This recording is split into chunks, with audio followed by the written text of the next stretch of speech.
People, Quisha Omemba here again, your public health coach and consultant, helping you build, launch, and scale a profitable public health consulting business and helping you chart your path to independence. So, in this video, I'm talking to you about something that I have personal experience in. Again, this video is in my mini series for planning your exit strategy. I'm going to be sharing some details at the end of this video about an upcoming training that if you're ready to take the leap of faith into full-time entrepreneurship, you do not want to miss. The topic of today's session or video, though, is don't quit that job. Work yourself out of the job first. Again, I have firsthand experience for this. And I'm going to talk to you and give you 5 reasons why you should not just quit the job. Don't just tell them bye, sayonara, can't stand y'all, you make me sick, I'm through with this, chunk the deuces, goodbye, good riddance. Why you should instead be very strategic about how you exit. I like to say gracefully exit. I did this, as a matter of fact, and I was able to actually secure my former employer as a client, being paid a consultant rate of $250 an hour. Now, at the time of this video, it's been 12 months since I left that job in corporate America. I was a corporate trainer. Actually, my title was clinical programs training specialist because, again, I am a registered nurse as well. But so I left on really, really good terms.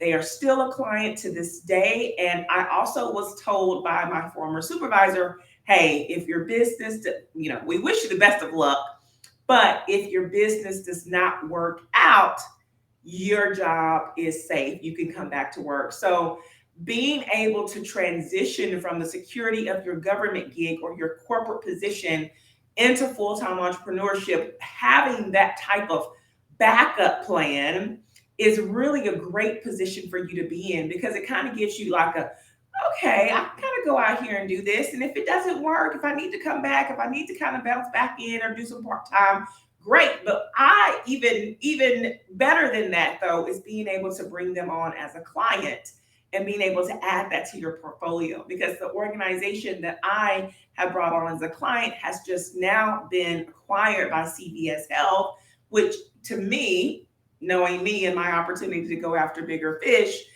will put me in a better position to then be able to secure a much bigger client that has a bigger bottom line. So today in this short video, I'm sharing with you 5 reasons why you don't just quit the job, you work yourself out of the job. Now, in some instances, you were laid off. Hey, start the job. You were fired. Hey, start the business. I mean, not the job. I've had friends that were laid off, or, they were fired and circumstances changed and they were catapulted into entrepreneurship really before they were prepared. Some of them have been successful, some of them not so. And so there's going to be instances when that occurs, but you want to plan to set yourself up for success and not failure. So reason number 1 why you should not just quit. 1, you want to be able to ensure financial security. This was the biggest thing for me. I was getting paid right at 6 figures every 2 weeks.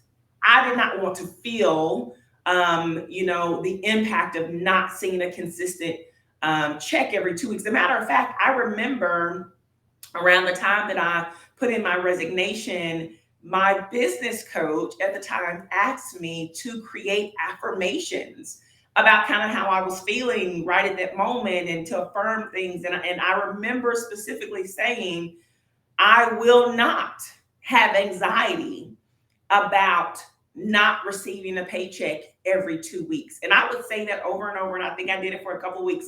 I will not have anxiety about not having a consistent paycheck every 2 weeks. And I drilled that in my head because I think that we get so kind of rooted to, or not rooted to, but I mean, think about it, right? That's your bread and butter. That's how you make your living, is you get that paycheck every, week or every 2 weeks or whatever that is. And it's consistent. Even when you hate the job, right? Even when you don't like your coworkers, that that paycheck is guaranteed and consistent.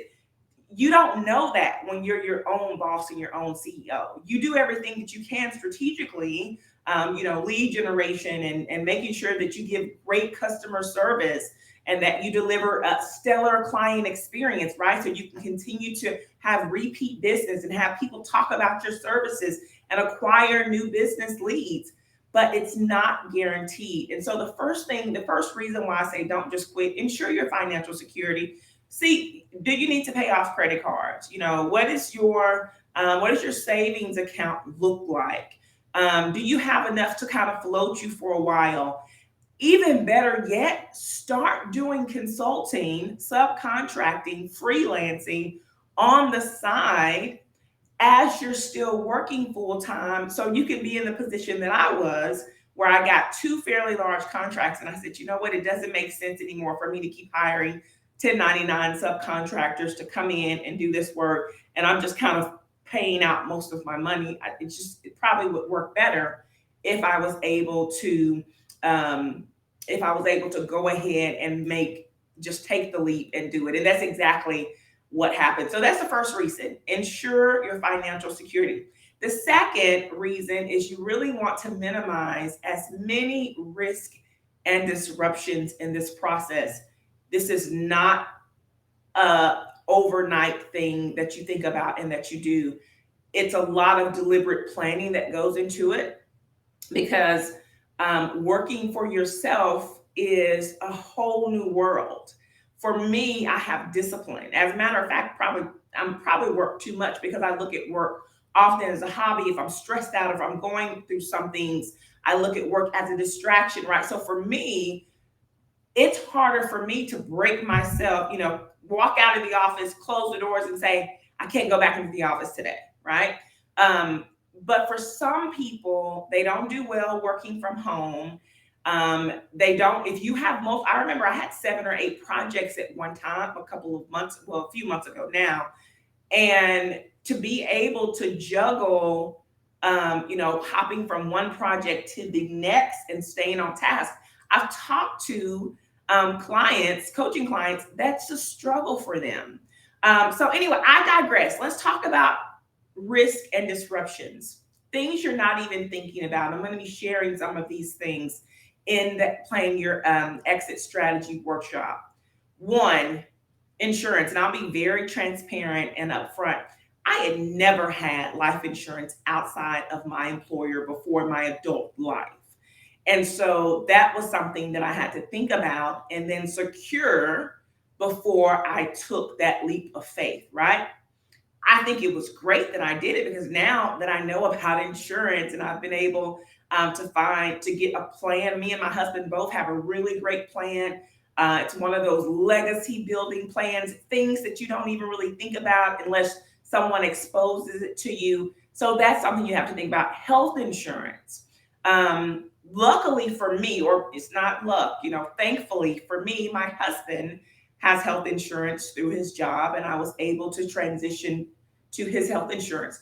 But what are you going to do if you don't have a spouse or a partner and you can transition to their insurance? So those are just a couple of examples, but those are things that you have to think about. If you have certain bills that have to be paid by a certain time, if you have certain loans, there are certain things that you were approved for based on your income, your annual salary. And so you want to make sure that none of those things are affected before you get ready to leave your full-time job.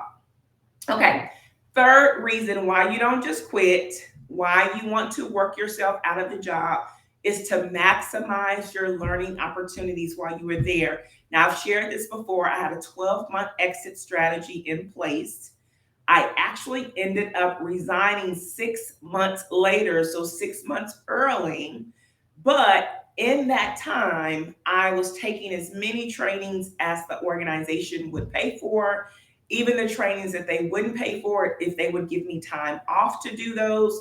I remember doing some virtual courses, all of the conferences and events that I could attend, I would do that as well. Anything that I thought was going to be very helpful for me in my new venture as a public health consultant and a new business owner, I capitalize on those opportunities. If you just up and quit your job, you're not able to do that. So really think about, what opportunities are on the horizon, how you can put yourself in a better situation so that you can be a more competent, more knowledgeable consultant. Those are things that you want to think about before you just up and quit. Okay, the fourth one, this is really important, especially if you want to make your employer a paying client. You want to preserve those professional relationships. Let me tell you, even before, even when I was working, when I got ready to resign from a position, yes, I know it's customary to give 2 weeks. I would always give more than 2 weeks. Now, most of that was because of the type of position that I was in. I was in leadership or administrative or consultative type roles. But I always wanted to preserve that professional relationship. I didn't want to walk away from the organization with a bad taste in their mouth. I did not want to leave them. Usually my absence is felt anyway. It's already going to impact service delivery. It's already going to impact internal and sometimes maybe even external processes, depending on the projects and programs that are going on. But I want to try to mitigate that as much as possible. And so I have given 1 month, 2 month, and even 3 months. When I left the health department as the chief nurse, I gave a 90-day resignation so that we could put a contingency plan in place. They could go ahead and start working on the job description, a whole bunch of other stuff, so that my absence would be diminished as possible. Okay.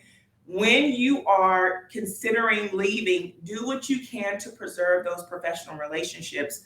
Identify that organizational champion that if you do pitch your services to them, either immediately when you leave, like I did, I actually pitched my services on the letter of resignation, but you may want to do so after, like maybe a few months, if you want to make sure you feel comfortable and you've got all your legal and financial aspects into place and all of that stuff, then you want to pitch. You don't want to have bad blood and have, broken bridges with individuals inside of your organization. And then the last reason why you don't just quit, you work yourself out of a job, is again, if you have a strategy, 6 months, 9 months, 12 months, it allows you time to set clear objectives. What are your goals? What are your milestones? When you leave your job, what do you want to accomplish in your business in 3 months, 6 months, 12 months? You can already be doing all of your business planning and preparation while you're still working your full-time job. And you know the saying, just like I know the saying, if you fail to plan, you plan to fail. And so allowing yourself the time that you need to set those objectives, to put yourself in a better position up front, will help you go a lot further faster when you do take the leap into entrepreneurship. Now, I have said this once before. I'm going to go ahead and give you some deets and put the information here on the screen. If you are interested in attending, I have it's not free, sorry, it's a low cost investment. I have a training coming up. It's going to be Wednesday, August 9th at 7 p.m. Central. It's called Plan Your Exit Strategy. I'll be giving you the tools, tips, and just kind of really some considerations that you haven't thought about as it relates to preparing to take that leap of faith. I always wanted to be one of those people that said, oh, I walked away from a 6-figure job and now I'm doing XYZ. It happens, y'all. Like, I made more than double what I made in my real job in my business last year. And I'm on track to bypass this year. And not only that, I do preach prosperity gospel, right? We should be able to make income. We should be able to make money. But also what we do, we can also enjoy it. We can also make impact. We can also make a difference. And so I am shouting from the mountains. If you work in public health, if you work in healthcare, you can do what you want to do, how you want to do it, serving those that you want to love, and get paid handsomely doing it.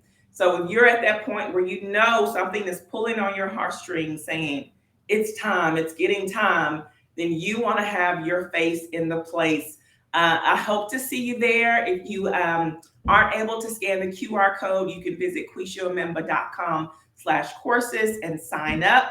Thanks so much for watching. I hope you found this video valuable. I will see you inside the next video. Y'all take care.